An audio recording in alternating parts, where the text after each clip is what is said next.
என் பேர் வேலாயுதம். நான் மளிகை தோப்பில் இருக்கிறேன்.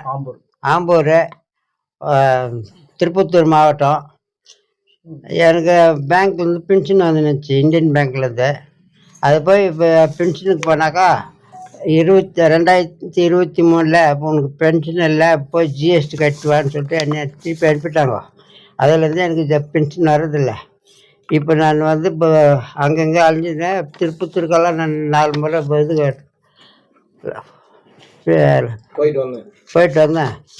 அங்கே எனக்கு லெட்டர் வந்துக்குது. அங்கே உங்களுக்கு உங்கள் இது வந்து நாங்கள் கிளியர் பண்ணிட்டோம், நீங்கள் வேலூருக்கு போய் பார்த்துங்கன்னு சொன்னாங்க. வேலூருக்கு பண்ணுறதுக்கு ஆம்பூர் போலீஸ் ஸ்டேஷனில் ஒரு ரிப்போர்ட் கொடுத்துட்டு, அந்த ரிப்போர்ட்டை எடுத்துன்னு வந்து என் காட்டு கொடுங்க, நாங்கள் உங்களுக்கு நல்லது பண்ணுறோன்னு சொன்னாங்க. ஜிஎஸ்டியில் அங்கே வந்து போலீஸ் ஸ்டேஷனுக்கு போனாக்கா நான் 4 முறை போய்க்கிறேன். போலீஸ் ஸ்டேஷனுக்கும் எடுக்க மாட்டேன்ட்டாங்க. 1,24,24,816 ரூபாய் வந்துருக்குது. 3 வருஷம் வேலை செஞ்சு அதில் அங்கே வேலை செய்யும் போது எனக்கு ஹார்ட் அட்டாக் வந்துடுச்சு. அந்த ஹார்ட் அட்டாக்கில் வந்து அங்கே ஃபேப்பு பிடிச்சாங்க இல்லையா, அந்த இஎஸ் பிடிச்சாங்க.